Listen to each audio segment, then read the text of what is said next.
Bonjour, nous commençons aujourd'hui la force électromagnétique, autrement dit la loi de Laplace.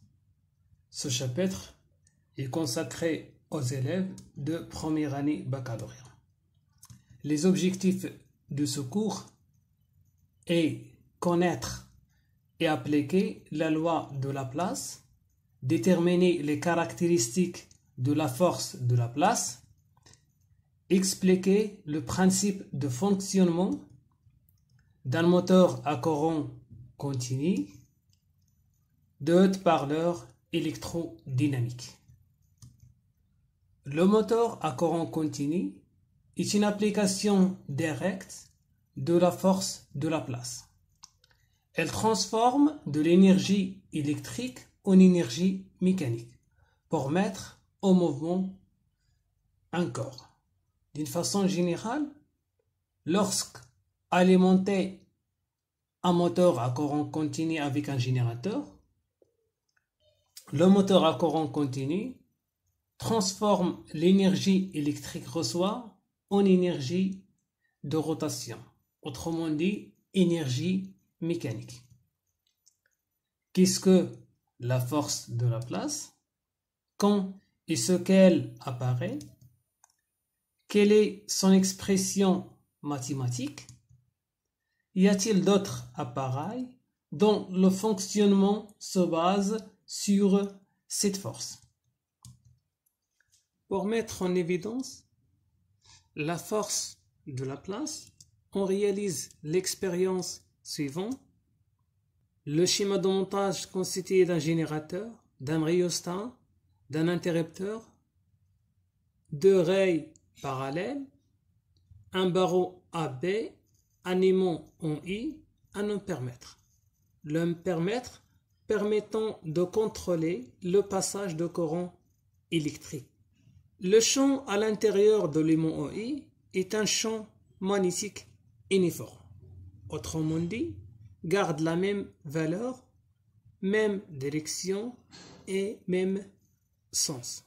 Dans ce cas-là, le champ magnétique à l'intérieur de l'aimant en I est dirigé vers le haut, autrement dit de N vers S. Pour illustrer l'interaction entre le courant électrique continu et un champ magnétique constant, on utilise les dispositifs expérimentaux dit les raies de Laplace. Voilà les raies de Laplace. Voilà un barreau, un aimant en I. Un aimant en I est créé un champ magnétique uniforme à l'intérieur, autrement dit, le champ à l'intérieur d'un aimant en I est un champ qui garde la même valeur, même direction et même sens. Dans l'expérience qu'on va réaliser dans le cours, le champ magnétique est dirigé vers le haut. Voilà le sens de champ magnétique. Dans ce cas-là, c'est on ferme l'interrupteur, on observe que le barreau se déplace. Voilà le sens de déplacement du barreau. Si on change, dans ce cas-là, le sens de courant électrique, on observe que le barreau se déplace dans le sens inverse. Lorsque l'interrupteur est ouvert, dans ce cas-là, le barreau est immobile. Si on inverse le sens du champ magnétique, on observe le déplacement du barreau doit être opposé à celle de l'expérience précédente. Les observations de cette expérience: lorsque l'interrupteur K est ouvert, le barreau est immobile, autrement dit, l'absence de courant électrique ne permet pas de déplacer le barreau. Lorsque l'interrupteur K est fermé, Voilà le montage de cette expérience. On observe un déplacement du barreau. Dans ce cas-là, lorsque le courant circule de B vers A, le déplacement de barreau est de gauche vers la droite. Toujours, on garde même sens pour le champ magnétique. Si en inversant le sens de courant électrique, on observe le barreau se déplace dans le sens inverse. Autrement dit, le sens de courant est influencé sur le sens de déplacement du barreau. Si on retire l'aimant en I, le barreau AB reste immobile, même si l'interrupteur K est fermé. Pour que le barreau se déplace, il se fait que le barreau est parcouru par un courant électrique et existe dans un champ magnétique. Si on change la disposition de l'aimant, autrement dit, l'orientation de vecteur champ magnétique, dans ce cas-là, le champ est orienté vers le bas, on observe que le barreau se déplace dans le sens opposé. Autrement dit, de la droite vers la gauche. Lorsque le champ magnétique orienté vers le haut, le déplacement de la gauche vers la droite, lorsque le champ magnétique orienté vers le bas, le déplacement de la droite vers la gauche. On conclut que la présence de courant électrique et la présence d'un champ magnétique engendre une force qui permet de déplacer le barreau. Cette force s'appelle la force de Laplace. D'une façon générale, la force de Laplace, c'est la résultante de l'action d'un champ magnétique sur un conducteur parcouru par un courant électrique I. On passe à la deuxième paragraphe qui concerne les caractéristiques de la force de Laplace. La force de Laplace est une force répartie. Par conséquent, le point d'application, c'est le milieu de la portion de conducteur de longueur L qui est bien dans le champ magnétique. Autrement dit, on prend la moitié de conducteur parcouru par un courant électrique I et existe dans le champ magnétique B. Toujours la direction de la force de Laplace est perpendiculaire en même temps au plan formé par la portion de conducteur de longueur L et le vecteur champ magnétique. Sa valeur est donnée par la relation suivante: F est égal à E fois B fois L sinus alpha, tel que F représente l'intensité de la force de Laplace en newton, E représente l'intensité de courant en ampère, B représente l'intensité de champ magnétique en Tesla, L représente la longueur de fil en mètres.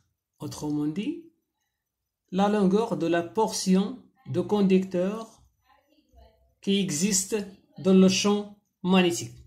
Sinus alpha représente l'angle entre le conducteur et le champ magnétique. À partir de cette relation, on observe que F augmente avec l'intensité de courant, F augmente aussi avec l'intensité de champ magnétique, F augmente avec la longueur de la portion qui existe dans le champ magnétique. Remarque, on représente par convention un vecteur perpendiculaire au plan de la page et sortant, c'est-à-dire dirigé vers vous par un point dans un cercle, et un vecteur dirigé vers l'arrière de plan par un croix dans un cercle.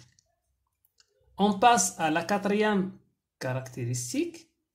Pour déterminer le sens, on utilise une règle d'orientation comme la règle des 3 doigts de la main droite. Le majeur indique le sens de la force de la place. Le pouce dans le sens de courant électrique. L'index dans le sens de champ magnétique. Voilà un exemple. À partir de 3 doigts de la main droite, on détermine le sens de la force de la place. Dans ce cas-là, le pouce orienté vers le haut, l'index dirigé vers l'arrière de la page, le sens de la force de la place est indiqué par le majeur. Dans ce cas-là, le sens est de la droite vers la gauche. Le deuxième exemple, le sens de courant électrique vers le bas, toujours B est rentrant, le pouce vers le bas, le majeur rentrant, F orienté vers la droite.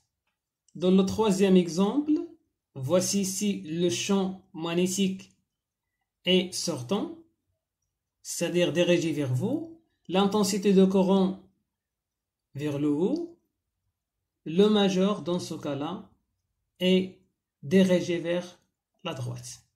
Voilà la force de la place, le sens de la force de la place. Le quatrième exemple, le sens de courant vers le bas, B dirigé vers vous, alors le majeur dirigé vers la gauche. Le premier exemple, le deuxième exemple, le troisième exemple et le quatrième exemple, c'est la détermination de sens et de direction de vecteur force de la place. On passe à une application de la loi de Laplace. Un moteur à courant continu. Le moteur à courant continu consiste essentiellement d'une partie mobile et d'une partie fixe. Voilà un schéma représentant un moteur à courant continu. La partie stator, ou bien fixe, c'est une partie constituée d'un aimant ou d'un électroaimant, permet de faire régner un champ magnétique uniforme dans l'espace occupé par la boucle de Feld. Voilà la boucle de Feld. Voilà l'aimant qui permet de créer un champ magnétique uniforme. Et la partie mobile, autrement dit autour, cette partie, elle comporte une boucle de fil. Voilà la boucle de fil dont les deux extrémités sont reliées à deux demi-cylindres. Voilà les deux demi-cylindres. Séparés par un isolant et appelé lame de collecteur. L'ensemble tourne librement autour d'un axe fixe appelé l'axe de rotation. Voilà l'axe de rotation. Voilà les bailles qui relient à demi-cylindre conducteur. Donc, quel est le principe de fonctionnement? Lorsqu'un moteur est parcouru par un courant électrique, voilà le fil conducteur. Lorsque le courant électrique circule de A vers B, le champ magnétique est dirigé vers la gauche, comme le montre dans cette figure. À l'aide de la règle des 3 doigts de la main droite, on peut déterminer le sens de la force de la place. Dans ce cas-là, la force de la place est dirigée vers le haut. Dans la partie DE, on a le même sens de vecteur champ magnétique. Le courant est de D vers E. À l'aide de la règle des 3 doigts de la main droite, on détermine la force appliquée à la portion de conducteur DE. Autrement dit, la force de la place. Cette force est dirigée vers le haut. Donc, vous avez deux forces, l'une orientée vers le haut et l'autre orientée vers le bas. Autrement dit, un couple de forces, parce que les deux forces ont la même direction, des sens opposés et de même valeur. Parce que vous avez la même valeur de l'intensité de champ magnétique, la même valeur de l'intensité de courant et même longueur de la portion de conducteur. Voilà, après un certain moment, le sens de rotation. Toujours le sens de rotation d'un moteur à courant continu et le sens de rotation des aiguilles d'une montre. Voilà, ce schéma représente le sens de rotation de la partie retour d'un moteur. D'une façon générale, le moteur électrique est un convertisseur de l'énergie électrique en énergie cinétique de rotation. Autrement dit, le moteur reçoit l'énergie électrique et transforme l'énergie électrique en énergie de rotation. Autrement dit, énergie mécanique. Et merci pour votre attention.